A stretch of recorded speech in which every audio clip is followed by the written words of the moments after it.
இன்றைய வேத வசனம் நீதிமொழிகள் 28ஆம் அதிகாரம் 13ஆம் வசனம்.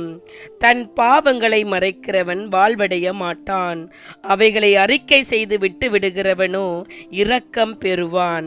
என் அன்பான சகோதர சகோதரிகளே, ஆண்டவருடைய வார்த்தை இன்று எங்களிடம் கடந்து வருகிறது. நாங்கள் பாவங்களை விட்டு வழி திரும்ப வேண்டும். நாங்கள் பாவத்தை மறைக்க கூடாது. பாவத்தை மறைப்பது என்பது அதை ஒப்புக்கொள்ளாமல் வெளிப்படையாக வராமல் இருப்பது. அது ஆதாம் மற்றும் ஏவாள் ஏதேன் தோட்டத்தில் பாவம் செய்த பிறகு தேவனிடமிருந்து ஒளிந்து கொண்டதைப் போல நாம் பாவத்தை மறைத்தால் அது நம் உள்ளத்தில் ஆன்மீக வறட்சியை உருவாக்கும், தேவனை விட்டு எங்களை வழிவிலகச் செய்யும். நாங்கள் பாவத்தை அறிக்கையிட்டு விட்டு விடுகிறவர்களாய் இருக்க வேண்டும். பாவத்தை ஒப்புக்கொள்வது என்பது வெறும் வாயால் சொல்லுவது மட்டுமல்ல, அது உள்ளம் முறிந்த மனநிலையோடு தேவனிடம் திரும்புவது.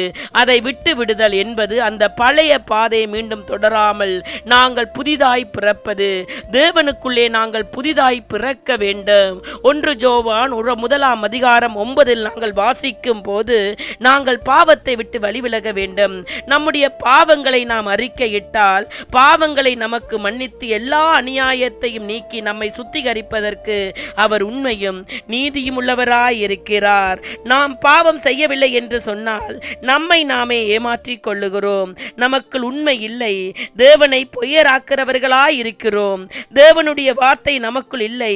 ஒளியில் நடக்கிறவன் பாவம் செய்யான். நாம் தவறுதலாக பாவம் செய்தால் நமது பாவங்களை அறிக்கையிட வேண்டும். அவ்வாறு அறிக்கையிடும் போது நமது பாவங்களை மன்னிக்கிறார். நமது எல்லா அநியாயத்தையும் நீக்கி சுத்திகரிக்கிறார். மேலும் பாவங்களை விட்டுவிட தீர்மானிக்க வேண்டும். பாவங்களை விட்டுவிட ஆவியானவர் உதவுவார். ஆனால் பாவங்களை மறைக்கிறவனுக்கு மற்றவர்களுக்கு மன்னிக்காதவருக்கு மன்னிப்பு இல்லை.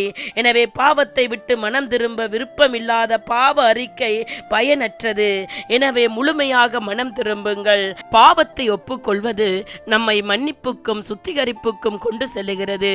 தேவனுடைய இரக்கம் நம்மை மீண்டும் நிலைநிறுத்துகிறது. பாவத்தை மறைப்பது நம்மை அழிவிற்கு கொண்டு செல்லும்.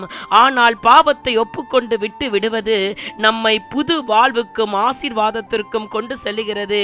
எனவே மனம் திரும்புங்கள். அவருடைய வழிகளில் நடந்து வந்து விடுதலைகளை பெற்றுக் கொள்ளுங்கள்.